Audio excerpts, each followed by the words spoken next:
Tofiq Yaqublunun cəmiyyətə mesajı odur ki, mən möhkəməm, iradəliyəm, sona qədər davam eləyəcəm.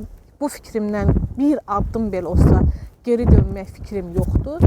Yəni Azərbaycan hakimiyyəti qərar verməlidir ya mənim azadlığıma, ya mənim ölümümə. Mən 9 il həbsxanada qalmayacağam.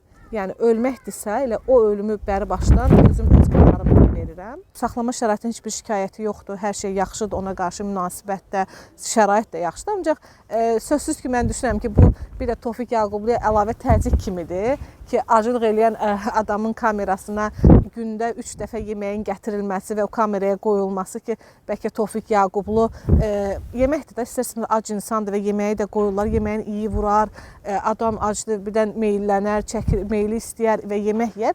Bu da düşünürəm ki, bu da yuxarıdan gəlmiş bir tapşırıqdır ki, acılıq eləyən adam Tofiq Yaqublu'nun hər gün gündə 3 dəfə kamerasına yemək aparılıb qoyulması ona hesablanmış bir şeydir ki, Tofiq Yaqublu'nun iradəsini sındıra bilərlər, amma məncə Tofiq Yaqublu bu məsələdə kifayət qədər sözünü demiş, qətiyyətli bir siyasətçidir. Videolarımızı vaxtında izləmək üçün Baku Times şəbəkəsinə abunə olub bildirimləri açmağı unutmayın.